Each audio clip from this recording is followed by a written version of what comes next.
Hail, fellow travelers upon the roads of Middle-earth. You know well that bittersweet ache which settles upon the heart when at last one closes the final pages of The Return of the King, when the ring is unmade, when Sauron falls into ruin, and when the gray ships depart from the havens beneath a fading sky. Yet there lingers a question that stirs in the quiet hours of night, a question I deem many of you have felt as deeply as I. What truly befell the fellowship thereafter? We are granted glimpses, scattered like starlight upon dark waters, yet Tolkien left us only fragments, preserved in appendices, in letters, and in the patient labors of his son Christopher. Today we shall descend into those shadowed depths. We shall speak not merely of dates and deeds, but of the choices that shaped the very future of Middle-earth, choices whose echoes reach back to the First Age and the Second, revealing the slow, inexorable fading of wonder from the world. This is no dry chronicle of facts. This is the living memory of how the Nine Walkers, having become legends, walked onward into the twilight of their age. Settle yourselves, therefore, for we are about to tread the roads that ever go on. Let us begin with a tale that ever moves my heart. Legolas and Gimli, an elf and a dwarf who set forth bearing between them the weight of ancient enmities stretching back through long ages of the world. Yet by the quest's end, they had forged a friendship deeper than any known between their kindreds. After the crowning of Aragorn, they did not simply part and return to their own halls. Together they wandered through the deep glades of Fangorn, and thence to the glittering caves of Aglarond, each revealing to the other the hidden beauties of their people's ancient works. This was no idle journey of curiosity. They were healing wounds that had festered since the First Age. You must recall the bitter history. In Doriath of old, King Thingol commissioned the dwarves to fashion the Nauglamir and set within it a Silmaril. Greed and pride turned that labor to murder. The dwarves slew Thingol, and war followed between elf and dwarf. Earlier still, the elves of Beleriand had hunted the petty dwarves as beasts before learning they were speaking peoples. Thus the seed of mistrust was sown deep, passing from generation to generation. Even in the Third Age, Thranduil's imprisonment of Thorin's company sprang in part from that ancient shadow. Therefore, the friendship of Legolas and Gimli was not merely touching, it was a revolution of the spirit. Yet their story grew still more wondrous. After the war, both dwelt for a time in Ithilien, that fair land east of the Anduin which Aragorn granted to Faramir as his principality. Legolas brought elves from the woodland realm of Mirkwood, and together they labored to heal the scars left by Mordor's long shadow. Gimli brought dwarves from the Lonely Mountain, and they raised anew halls and works of stone. Elf and dwarf labored side by side, creating something new and beautiful where desolation had reigned. The appendices tell us that in those days Ithilien became one of the fairest regions of Gondor, and that beauty was born of their united toil. Yet even as they built, a shadow stirred within Legolas. It had first awakened far earlier upon the Anduin, when the company halted at Pelargir, and he heard for the first time the cry of the gulls. Tolkien records that when an elf hears the calling of the seabirds, there awakens in him an overwhelming longing for the sea, and beyond it for the undying lands of Valinor. This is the sea longing, and once it takes root, no elf may find true peace again in Middle-earth. Legolas felt its first stirrings then, yet he set it aside, for the quest was not yet fulfilled. After the ring's destruction, that longing grew ever stronger, like a tide that would not be denied. Still, he chose to remain. He stayed for the sake of his friendship with Gimli, and above all, for loyalty to Aragorn. In one of his letters, Tolkien speaks of how each member of the Fellowship embodied a different aspect of love and fidelity. Legolas embodied the loyalty of friendship that can transcend even the deepest spiritual calling. For 120 years, Legolas remained in Middle-earth. He labored in the Ithilien, he visited the Shire to see his hobbit friends, and he stood beside Aragorn as the reunited kingdom flourished. Always the sea-longing called to him, yet he endured it for love and duty. Then came the 120th year of the Fourth Age. Aragorn had reached 210 years, the very age at which his ancestor Elros had chosen to lay down his life. The king called his son Eldarion to him, bade farewell to Arwen, and went to the house of the kings in Rathdinnen. There he laid himself upon his bed and willingly surrendered his life, as was the ancient gift of the Númenóreans, to choose the hour of their passing rather than await the slow decay of mortal flesh. When word reached Legolas that Aragorn had passed, something within him broke. The last anchor that had held him to Middle-earth was gone. In Ithilien he built a ship, not any ship, but a gray elven vessel fashioned with his own hands. And then he did what none had foreseen. he took Gimli with him. Gimli, son of Gloin, a dwarf, sailed into the west to Valinor. Let that truth settle deep within your heart. In all the long history of Arda, from the making of the world until that day, no dwarf had ever been granted passage to the Undying Lands. The Valar had summoned only the elves. Even when men were given Numenor as a blessed realm, the dwarves received no such gift.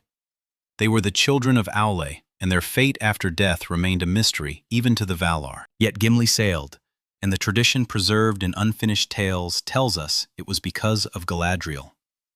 Remember how, in Lothlorien, she asked each of the Fellowship what gift they most desired? Gimli asked for but a single strand of her hair, a gift she had refused even to Feanor in the ancient days. She gave him 3.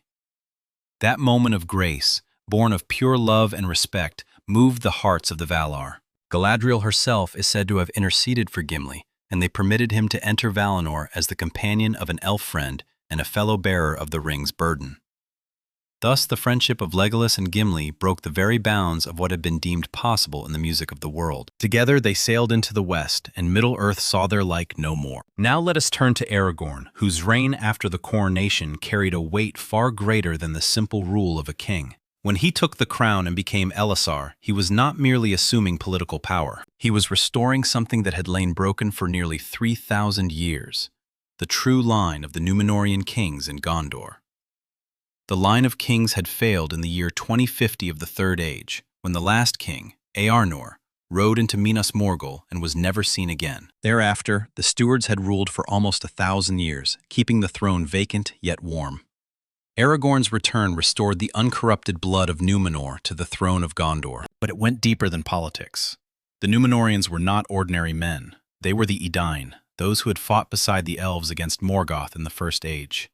As reward, the Valar raised the Isle of Númenor from the sea and granted them long life, wisdom, and strength beyond the measure of other men. At their height, the kings of Númenor lived 300 years or more, yet pride and the whisperings of Sauron brought their fall. Ar-Pharazôn, the last king, sailed against Valinor itself in madness, seeking to seize immortality by force. The catastrophe that followed sank Númenor beneath the waves and changed the very shape of the world, bending it so that only elves could thereafter find the straight road to Valinor. The faithful who escaped, led by Elendil and his sons, founded Arnor and Gondor in Middle-earth.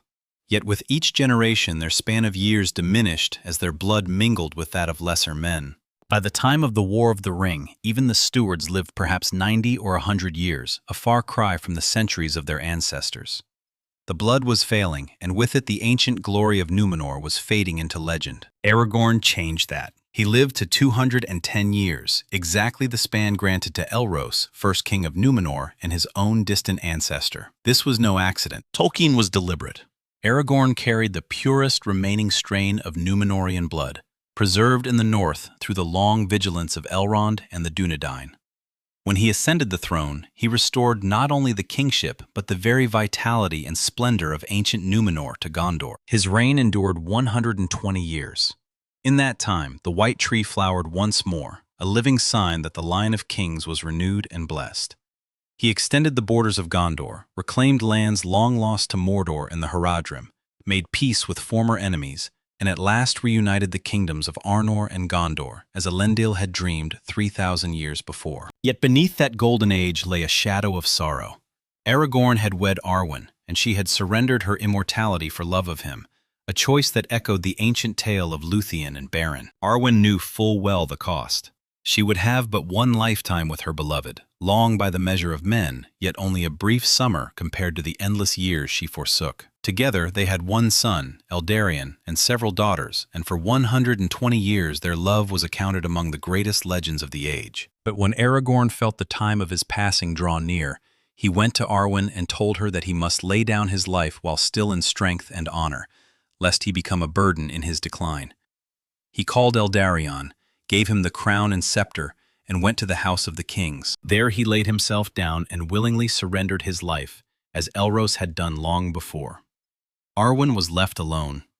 She had given up everything, her immortality, her kindred, her place among the Eldar, and now the one for whom she had made that choice was gone. She departed Minas Tirith and journeyed to the now deserted land of Lothlorien. Finding no comfort there, she went at last to Cairn Amroth, the very hill where she and Aragorn had first pledged their love beneath the golden Malorn trees. There, in the fading forest, in the depth of winter, Arwen Undomiel laid herself down and passed from the circles of the world, not from age or sickness, but from grief. She had become mortal, yet she did not receive the full gift of men. Her fate beyond death remained veiled in mystery, lost even to the knowledge of the wise. Aragorn's reign restored the glory of Númenor for a season, yet that restoration came at a cost that echoes through every great romance in Tolkien's legendarium. Let us now speak of one whose quiet steadfastness is often overlooked, Samwise Gamgee. Many remember him only as Frodo's loyal companion, the gardener who carried his master up the slopes of Mount Doom. Yet what Sam did after the quest's end is among the most remarkable chapters in the tale of the Fellowship. When he returned to the Shire, he found it ravaged by Saruman's ruffians. Together with his fellow hobbits, he led the scouring of the Shire, driving out the invaders and restoring their homeland. In that hour, the hobbits showed they were no longer the innocent folk they had once been. They had looked upon war and death, and brought that hard-won knowledge home. After the scouring, Sam wed Rosie Cotton, the maid he had loved before ever setting out. Frodo gave him Bag End, and there they made their home. Yet Sam did not simply settle into quiet domestic life. He was elected mayor of Michel Delving, effectively mayor of the entire Shire, and held that office for 7 consecutive terms, serving 49 years with wisdom and care. He oversaw the healing of the Shire, planting new trees with the gift of earth and seed that Galadriel had given him in Lothlorien. The Malorn that grew in the party field became a wonder of the North, but there is more. Sam had briefly borne the ring, only for a short while when he thought Frodo dead in Cirith Ungol, yet he had borne it. Tolkien established that those who had carried the One Ring were granted the grace to sail west to Valinor, there to find healing for the wounds the ring had inflicted. Bilbo, Frodo, and in time Sam himself received this mercy. Yet Sam did not depart at once. He remained for many long years. He and Rosie raised 13 children, including Eleanor the Fair, who was born in the very year the Fellowship set forth. He watched his children grow, saw grandchildren born, and became known far and wide as Samwise the Gardener for his tireless work in restoring and beautifying the Shire. Only after Rosie's passing in the 61st year of the Fourth Age, when Sam himself was 97 years old, did the old longing return in full force. His daughter Eleanor later recorded that he began to speak more often of the old days, of Frodo, and of the roads that led into the West. He entrusted the Red Book of Westmarch, the great chronicle begun by Bilbo, continued by Frodo, and completed by Sam, to Eleanor, naming her its keeper. Then he took his leave, rode to the Grey Havens, and because he had been a ring-bearer, he was permitted to board the last ship sailing into the West. Thus Samwise Gamgee became the final mortal from the Fellowship to receive that grace. He sailed in the year 61 of the Fourth Age, closing the last living link to the great events of the War of the Ring. Tradition holds that in Valinor he was reunited with Frodo, and there at last found the healing and peace that Middle-earth could not grant. Sam's long faithfulness, his labor in the Shire, and his final journey westward stand as a quiet testament that even the smallest and humblest may be granted grace beyond measure. Now we come to Meriadoc Brandybuck and Peregrine Took, Merry and Pippin. They returned to the Shire as greatly changed hobbits. Having drunk the Ent draught, they had grown taller than any hobbits before them, standing nearly 4.5 feet. More importantly, they had seen battle, served kings, and stood in the presence of powers that could break the world. Merry had helped slay the Witch King of Angmar with the blade from the Barrow Downs. Pippin had saved Faramir's life and served in the guard of the Citadel. They were no longer mere companions who had simply followed along. They were warriors and heroes in their own right. After the scouring, both took up positions of leadership. Merry became Master of Buckland, succeeding his father. Pippin became the Thane of the Shire, nominal head of the Took clan and commander of the hobbitry in arms. They married, raised families, and seemed to settle into comfortable hobbit lives. Yet they never forgot. In their homes they kept the armor and weapons they had borne in the war. Sometimes they would don them again and remember the roads they had walked. As the years lengthened and they grew old, a restlessness stirred within them.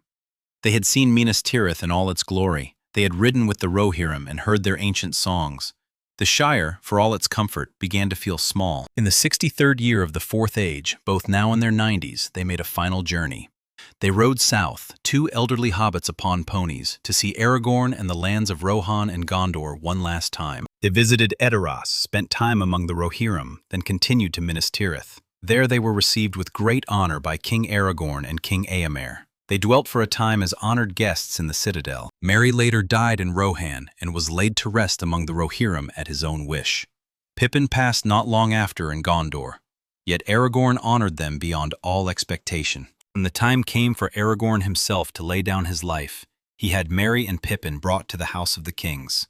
There, in Rathdinan, they were entombed beside the greatest kings and stewards of Gondor's history, two hobbits lying in honor among the lords of men. Later, when Eldarion ruled, it became tradition that when the deeds of King Elisar were remembered, the names of the halflings Meriadoc and Peregrine were spoken alongside them. Thus, two small figures from the Shire became part of the royal history of Gondor, their names inscribed forever beside those of Elendil and Isildur. For a people who valued quiet obscurity, Merry and Pippin achieved a renown that would endure as long as the kingdom of men remembered its past. Now we must speak of something that may seem humble at first, yet stands among the most important works of the age, the Red Book of Westmarch. Bilbo began it upon his return from the quest of Erebor, calling it There and Back Again. Over the years, he added poems, translations from Elvish, and records of Hobbit lore. When he departed for Rivendell, he left the book to Frodo, who continued it with the full account of the quest to destroy the ring. From the flight from the Shire to the breaking of the Fellowship, the long road through Moria and Lothlorien, and all that followed until the ring's unmaking. Yet toward the end, Frodo's hand grew unsteady. The burden of the ring had wounded him too deeply, and his memories of those final days were fragmented and filled with pain. When Frodo sailed west, he left the book unfinished. Sam took it up and completed the tale, filling the gaps with his own clear memory. But Sam did far more. He added appendices, chronologies, genealogies, accounts of the war and what followed. Much of this knowledge came from conversations with Aragorn, with Gandalf before he sailed, and with the elves in Rivendell. What had begun as one hobbit's personal adventure became a comprehensive history of the late Third Age. The Red Book was kept in the Westmarch, in the Tower of the Undertowers that Sam built for his family. It passed to his daughter Elenor, who made a fair copy. That copy eventually reached Gondor and was placed in the royal archives. Scholars studied it, annotated it, and drew upon it for centuries. Thus, the deeds of hobbits, small folk from a quiet land, were preserved and elevated into the great historical record of Middle-earth, as just Frodo's loyal companion, the gardener who carried him up Mount Doom. Yet what Sam did after the ring was destroyed is among the most remarkable chapters in the long tale of the Fellowship. When Sam returned to the Shire, he found it scarred and corrupted by Saruman and his ruffians. Together with his fellow hobbits, he led the scouring of the Shire, driving out the invaders and restoring their beloved homeland. In that hour, the hobbits proved they were no longer the innocent folk of old. They had looked upon war and death, and they brought that hard-won wisdom home with them. After the scouring, Sam married Rosie Cotton, the maid he had loved long before the quest began. They made their home in Bag End, for Frodo had given the house to Sam before he sailed into the West. Yet Sam did not simply settle into quiet domestic life. He became one of the most honored hobbits in the history of the Shire. He was elected mayor of Michel Delving, in truth, mayor of the entire Shire, and he held that office for 7 consecutive terms, serving 49 years with wisdom, kindness, and steadfast care. He guided the Shire through its healing after the war and Saruman's occupation. He oversaw the planting of the new Malorn tree in the party field, grown from the seed that Galadriel had given him in Lothlorien. But there is more that makes Sam's story unique among all the members of the Fellowship. He too had been a ring-bearer, if only for a brief and terrible moment when he believed Frodo dead in the tunnels of Cirith Ungol. Tolkien established a merciful tradition. Those who had carried the One Ring were granted the grace to sail west to Valinor, there to find healing for wounds that Middle-earth could not mend. Bilbo, Frodo, and in time Sam himself received this gift, an exception born of compassion for the burden they had borne. Yet Sam did not sail at once. He remained for many long years. He and Rosie raised 13 children, among them Elenor the Fair, who was born in the very year the Fellowship set out from Rivendell. He watched his children grow, saw grandchildren born, and became known far and wide as Samwise the Gardener for his tireless work in restoring and beautifying the Shire. With the gift of Galadriel's earth from Lothlorien, the Shire entered a golden age of peace and plenty that endured throughout the Fourth Age. But when Rosie passed in the 61st year of the Fourth Age, when Sam himself was 97 years old, something within him stirred once more. The weight of all he had carried, the memories of Mordor, the loss of Frodo, the brief but terrible burden of the ring returned like an incoming tide. His daughter Eleanor later recorded that Sam began to speak more often of the old days, of the quest, and especially of Frodo. He would gaze westward with a longing she had never seen in his eyes before. Then one day he entrusted the Red Book of Westmarch, the great chronicle begun by Bilbo, continued by Frodo, and completed by Sam, to Eleanor, naming her its keeper. He told her the book should be passed down through their family. Then he said farewell, rode alone to the Grey Havens, and because he had been a ring-bearer, he was permitted to board the last ship sailing into the west. Thus Samwise Gamgee became the final mortal of the Fellowship to receive that grace.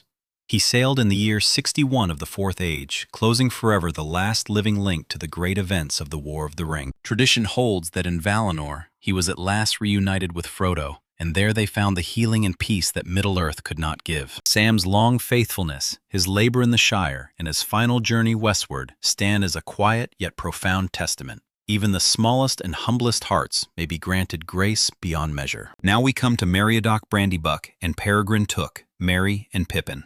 They returned to the Shire greatly changed. Having drunk the Ent draught, they had grown taller than any hobbits in living memory, standing nearly 4.5 feet. More importantly, they had seen battle, served kings, and stood in the presence of powers that could shake the world. Merry had helped slay the Witch King of Angmar with the blade from the Barrow Downs. Pippin had saved Faramir's life and served honorably in the guard of the citadel. They were no longer mere companions who had simply followed along. They had become warriors and heroes in their own right. After the scouring of the Shire, both took up positions of leadership. Merry became Master of Buckland, succeeding his father. Pippin became the Thane of the Shire, traditional leader of the Took clan. They married, raised families, and seemed to settle into comfortable hobbit lives. Yet they never forgot the wider world. In their homes they kept the armor and weapons they had borne in the war. Sometimes they would don them again and remember the roads they had walked together. As the years lengthened and they grew old, a quiet restlessness stirred within them. They had seen Minas Tirith in all its ancient glory. They had ridden with the Rohirrim and heard their mighty songs. The Shire, for all its comfort and peace, began to feel small. In the 63rd year of the Fourth Age, both now in their 90s, they made a final journey.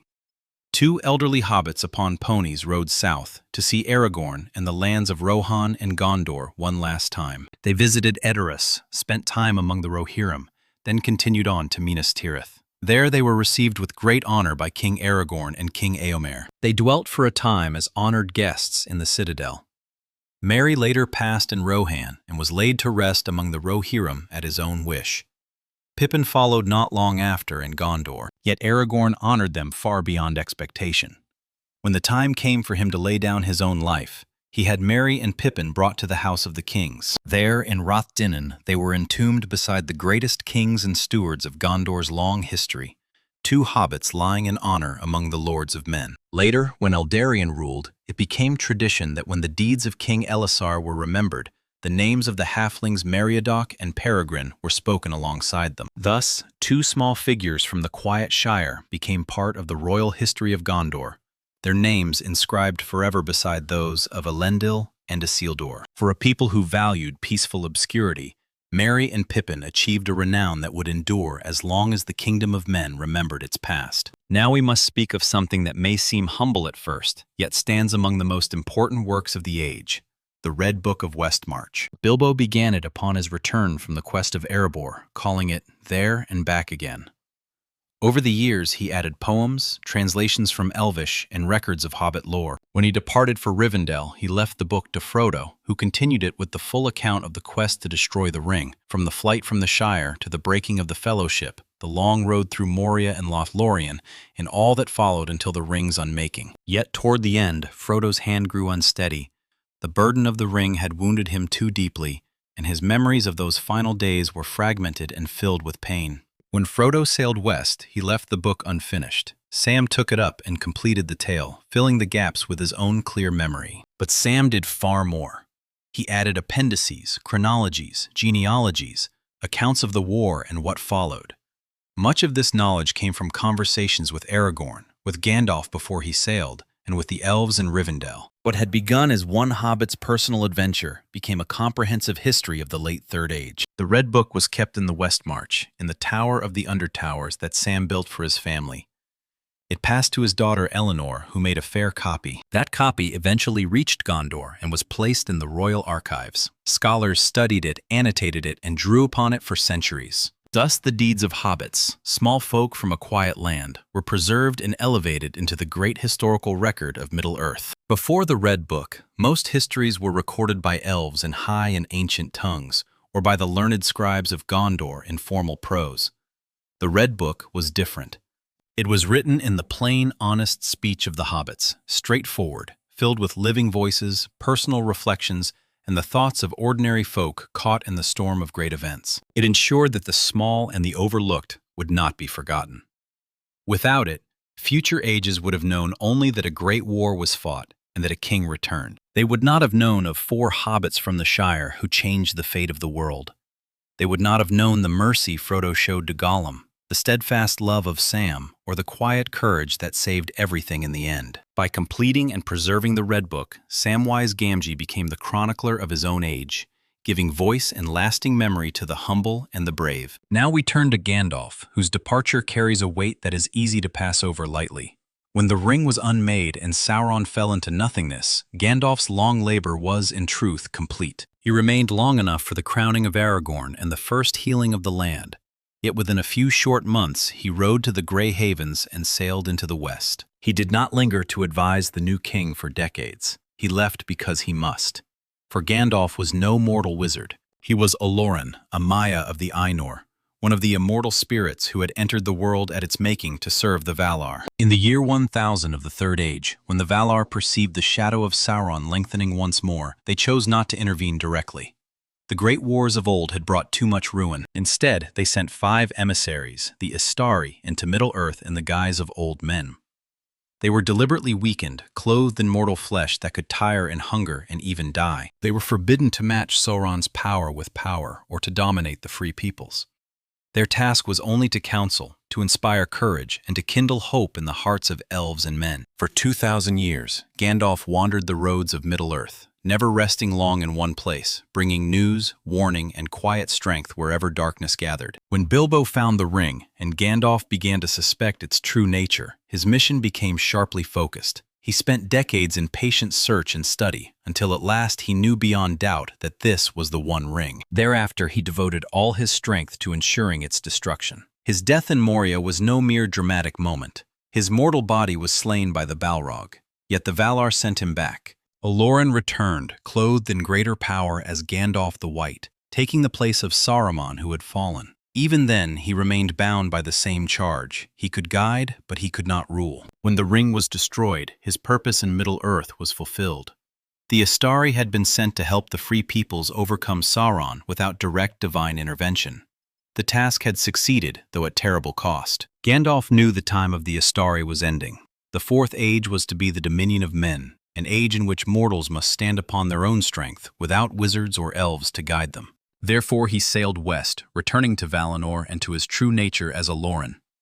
His departure marked a profound turning in the history of the world, the moment when the direct influence of the Valar through their emissaries began to withdraw. There would be no more Istari walking the roads of Middle-earth. The Age of Men had truly begun. We must now speak of Arwen Undomiel, whose choice remains one of the most sorrowful and profound in all the tales of Middle-earth. Arwen was the daughter of Elrond and Celebrian, granddaughter of Galadriel and Celeborn. Through her father, she carried the mingled blood of the Eldar and the Edain, descending from both Luthien and Beren.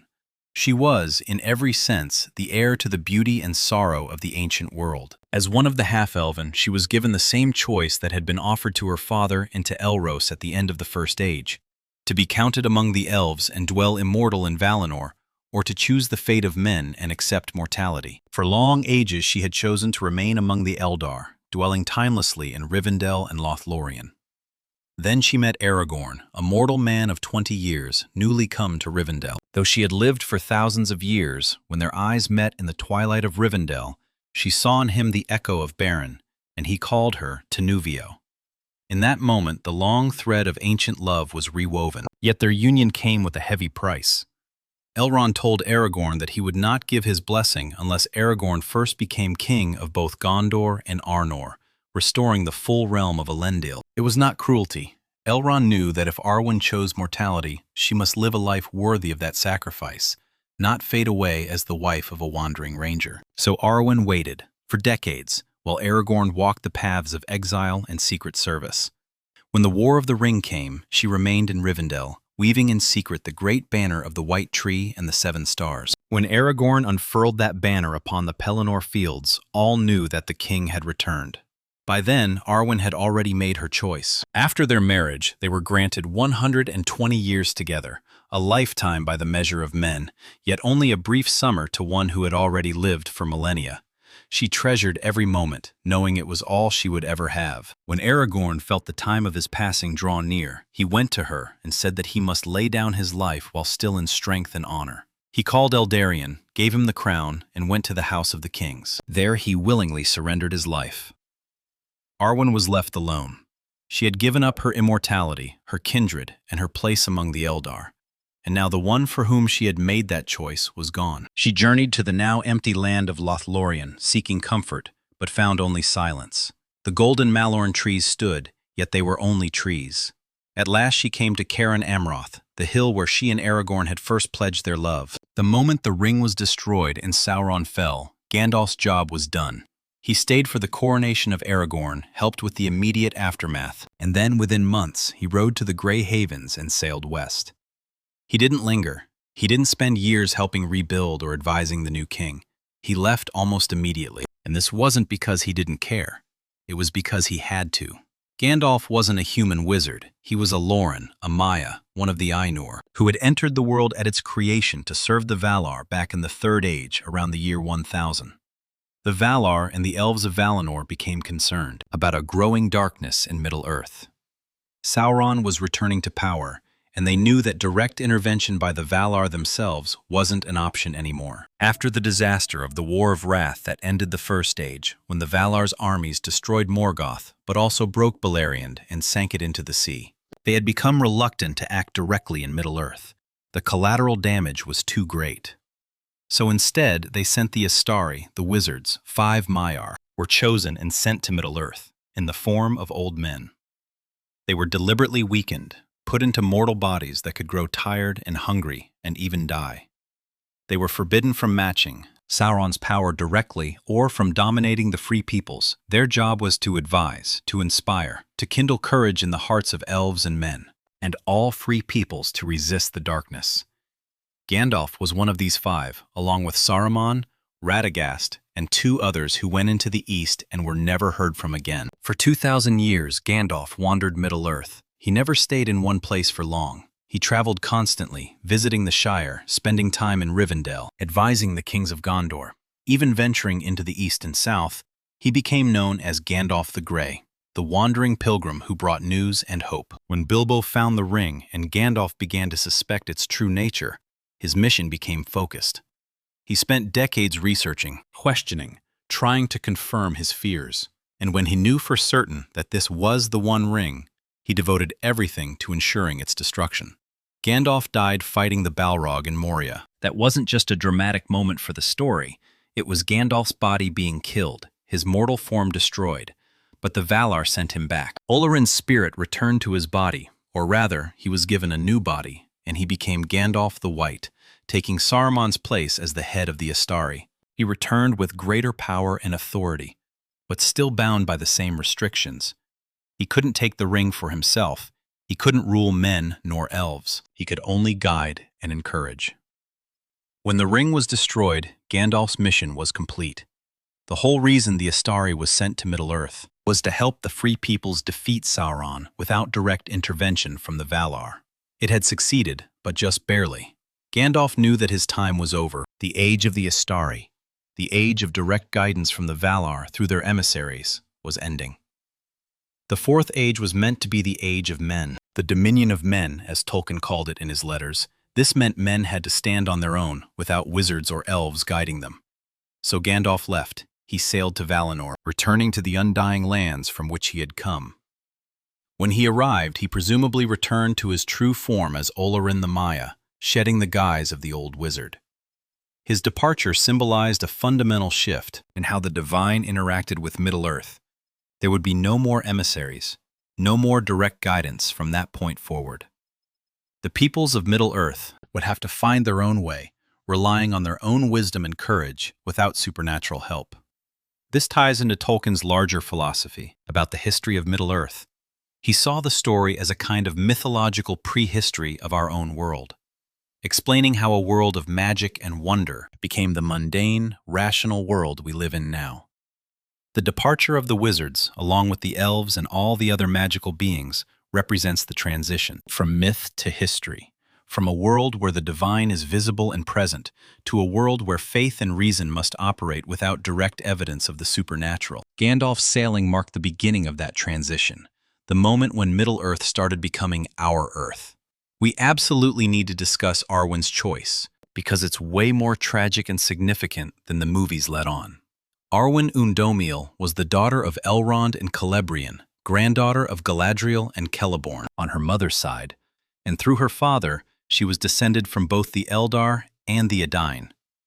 Her lineage was literally the union of all the great lines of the First Age. Through Elrond's father, Arundel, she descended from Beren and Luthien, the mortal man and the elven princess, whose love story was the greatest romance. Of the elder days, she carried the blood of Melian the Maiar through Luthien. She was in every sense the heir to all the beauty and power of the ancient world. As a half-elven, Arwen was given the same choice that had been given to her father and his brother Elros at the end of the First Age. She could choose to be counted among the elves, retaining immortality and eventually sailing to Valinor, or she could choose to be counted among men, accepting mortality and the gift of men, which is death and the unknown fate beyond the circles of the world for thousands of years. Arwen chose to remain an elf. She lived in Rivendell and Lothlorien, timeless and unchanging, one of the most beautiful beings in all of Middle-earth. Then she met Aragorn. He was 20 years old, just come to Rivendell to be fostered by Elrond after his father's death. She was thousands of years old, having seen the rise and fall of kingdoms. But when they met in the twilight in Rivendell, something changed. Tolkien writes that Aragorn thought he saw Lucien herself, and he called her Tinuviel, the name Beren had given to Lucien when he first saw her dancing in the forest. That moment connected them across thousands of years to that original love story, and Aragorn knew immediately what was happening. They didn't get together right away. Years passed. Aragorn went out into the world, serving in the armies of Rohan and Gondor in disguise, leading the Rangers, hunting Gollum. Decades went by, and when they met again, Aragorn was a grown man, weathered and worn by hard years. They pledged their love on Cairn Amroth in Lothlorien, the same place where Arwen would eventually die. But there was a condition. Elrond, her father, told Aragorn that he would not consent to their union unless Aragorn became king of both Gondor and Arnor, restoring the full kingdom of Elendil. It wasn't cruelty. Elrond knew that if Arwen chose mortality, she needed to live a life worthy of that sacrifice, not fade away as the wife of a wandering ranger. So Arwen waited. She waited for decades while Aragorn fought in the shadows, working toward the day when he could claim his throne. When the War of the Ring came, she wasn't there. She stayed in Rivendell, and this is important. She was making her choice during that time. In the book, Tolkien tells us that Arwen was weaving a banner in secret. The banner of Elendil with the white tree and 7 stars. She sent it south with the Rangers, and when Aragorn unfurled it at the Battle of Pelennor Fields, it announced to everyone that the king had returned. That banner represented her choice. She was already committed to mortality by the time Aragorn took the throne. After their marriage, they had 120 years together. For Arwen, this was nothing. She had lived for thousands of years. These 120 years, this entire lifetime with Aragorn, was like a brief summer compared to the ages she had already experienced. But she treasured every moment because she knew it was all she would have. When Aragorn approached his 210th year, he knew his time was coming. The gift of the Númenóreans was that they could choose their death, surrendering life willingly rather than being taken by disease or decrepitude. In the year 120 of the Fourth Age, Aragorn went to Arwen and told her that the time had come. She begged him to stay longer, but he explained that if he waited, he would begin to decline, becoming a burden rather than a king. He called Eldarion, gave him the crown and the scepter, and then went to the House of Kings. There he laid himself down and gave up his life peacefully and with dignity, exactly as Elros had done millennia before. Arwen was left alone. She had given up everything, her immortality, her family, her place among the elves, all for this love, and now it was over. She left Minas Tirith and traveled to Lothlorien, but the land was empty. Galadriel and Celeborn were gone, and the elves had all sailed west. She went to Kar in Amroth, the place where she and Aragorn had first pledged their love to each other. There on that hill in the fading golden forest, Arwen Undomiel lay down and died of grief. Her choice meant that she didn't go to Valinor, and she didn't receive the gift of men either. She simply faded, and her fate beyond death became unknown, lost in the mystery that separates the children of Iluvatar. Aragorn's reign restored Numenor's glory, but it came at a cost that echoes through every romance in Tolkien's world. Let's shift to someone who doesn't get nearly enough attention, Samwise Gamgee. Most people think of Sam as just Frodo's loyal companion, the gardener who carried him up Mount Doom and made sure the quest succeeded. But what Sam did after the ring was destroyed is actually one of the most remarkable stories in the entire Fellowship. When Sam returned to the Shire, he found it corrupted by Saruman and his ruffians. He and the other hobbits led the rebellion, drove out the invaders, and restored their homeland. That's the scouring of the Shire, and it showed that hobbits had changed. They weren't innocent anymore. They had seen war and death, and they brought that knowledge home. After the scouring, Sam married Rosie Cotton, the girl he'd loved since before the quest. They settled into Bag End because Frodo gave the house to Sam before sailing west. But Sam didn't just settle into quiet domesticity. He became one of the most important hobbits in history. He was elected mayor of Michel Delving, which was basically the mayor of the entire Shire, and he held that position for 7 consecutive terms. That's 49 years of service. Sam guided the Shire through its recovery from the war and Saruman's occupation, and he oversaw the planting of the Malin tree in the party field, grown from the seed Galadriel had given him in Lothlorien.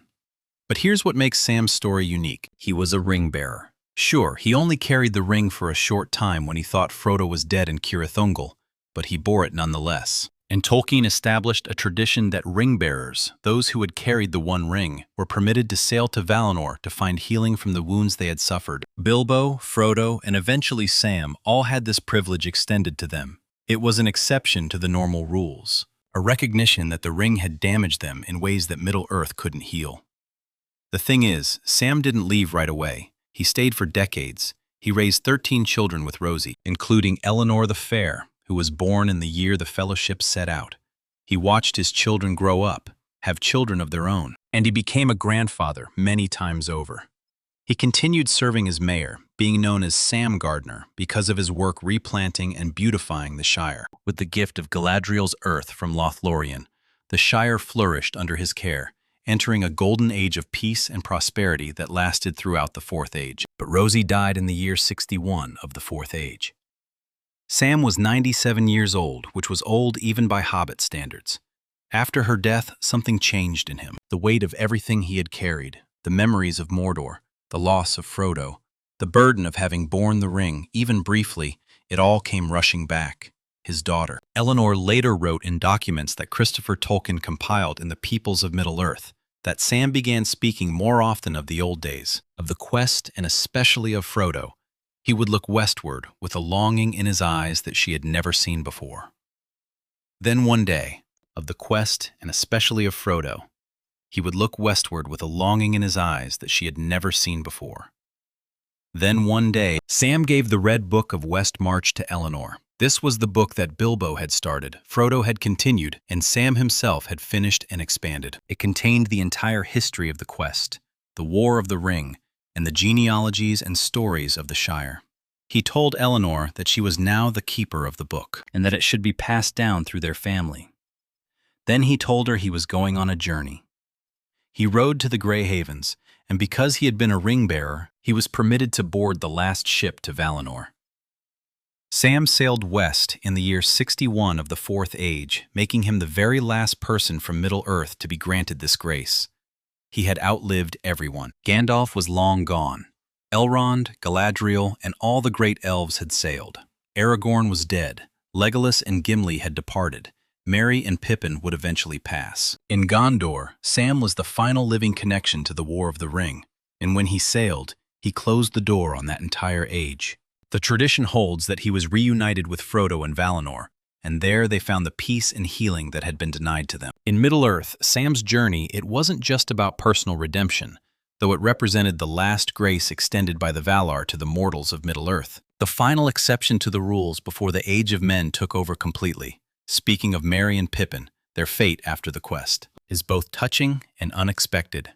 Meriadoc Brandybuck and Peregrine Took returned to the Shire as changed hobbits. They had drunk Ent Draft, which made them the tallest hobbits in history, standing at least 4.5 feet tall. More importantly, they had fought in battles, served lords and kings, and been present at the most crucial moments of the war. Merry had helped kill the Witch King of Angmar, stabbing him with his barrow blade and breaking the spell that protected him. Pippin had saved Faramir's life and served in the guard of the citadel in Minas Tirith. These weren't just lucky hobbits who tagged along. They were warriors and heroes in their own right. After the scouring of the Shire, both of them took up positions of leadership in their respective families. Merry became the Master of Buckland, succeeding his father. Pippin became the Thane of the Shire, the traditional leader of the Took clan and the nominal military commander of all hobbits. They married, had children, and settled into what looked like peaceful, respectable hobbit lives. But they never forgot. In their homes, they kept the gear they had worn during the war. Merry kept his horn from Rohan and his armor.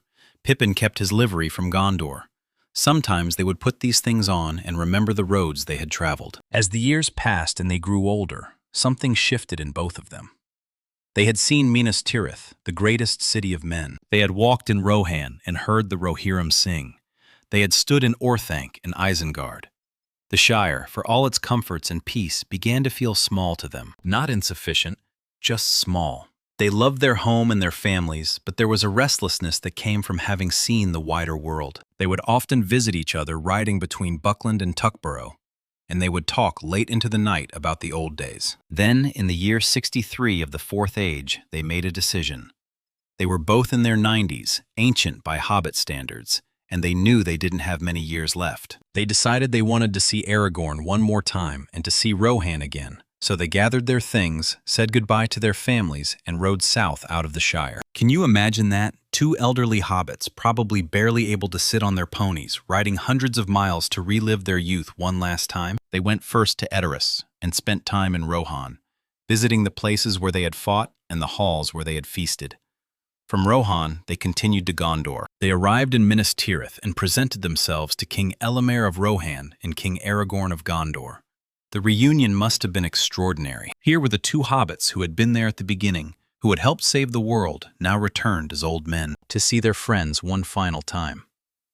Aragorn received them with great honor, and they stayed in Gondor, living in the citadel as honored guests. They never returned to the Shire. Merry died in Rohan several years later, having expressed a wish to be laid to rest among the Rohirrim. Pippin passed away in Gondor not long after, but here's the incredible part. Aragorn had them both brought to Minas Tirith, and when Aragorn himself died, and was laid in the House of Kings. Merry and Pippin were entombed beside him, not in separate tombs for foreigners or companions, but right there in Rhuidenin, among the greatest kings and stewards of Gondor's history.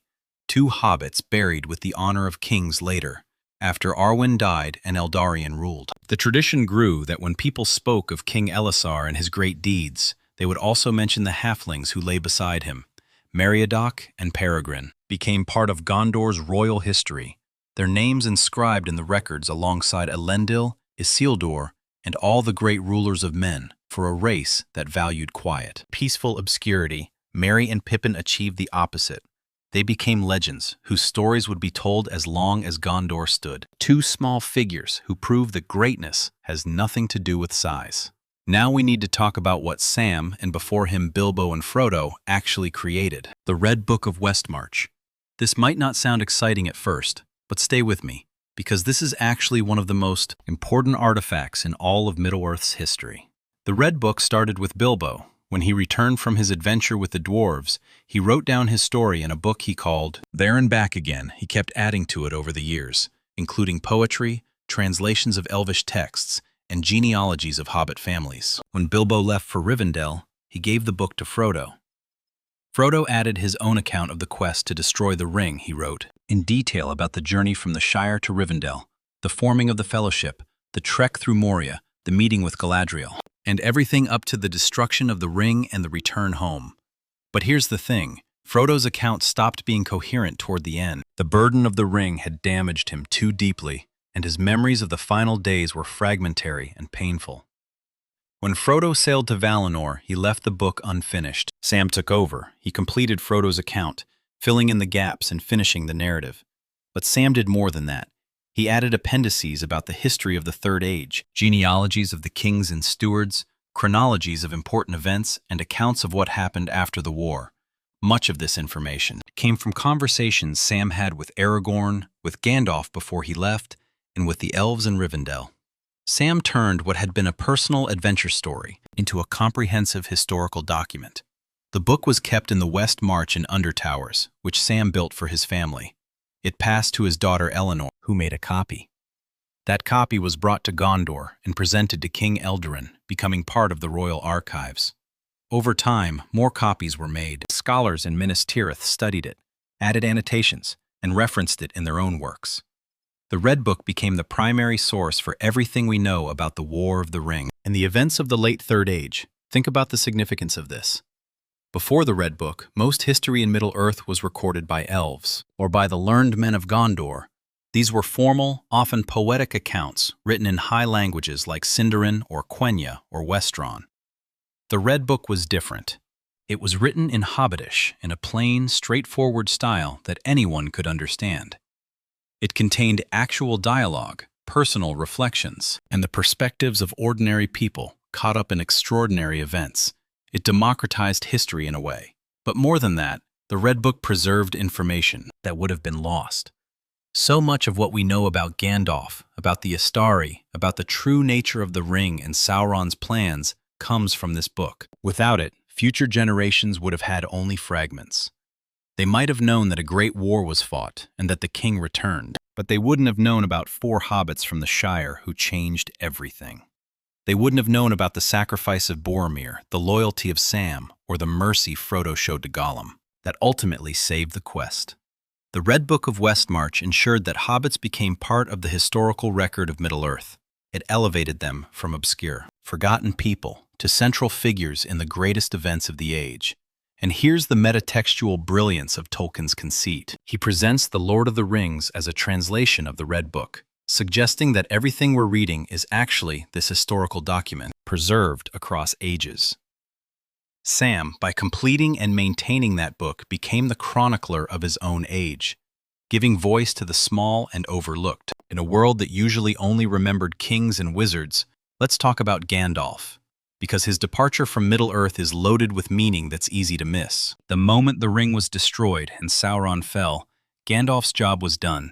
He stayed for the coronation of Aragorn, helped with the immediate aftermath, and then within months, he rode to the Grey Havens and sailed west. He didn't linger, he didn't spend years helping rebuild or advising the new king. He left almost immediately. And this wasn't because he didn't care, it was because he had to. Gandalf wasn't a human wizard, he was a Loren, a Maya, one of the Ainur, who had entered the world at its creation to serve the Valar back in the Third Age. Around the year 1000, the Valar and the elves of Valinor became concerned about a growing darkness in Middle-earth. Sauron was returning to power, and they knew that direct intervention by the Valar themselves wasn't an option anymore.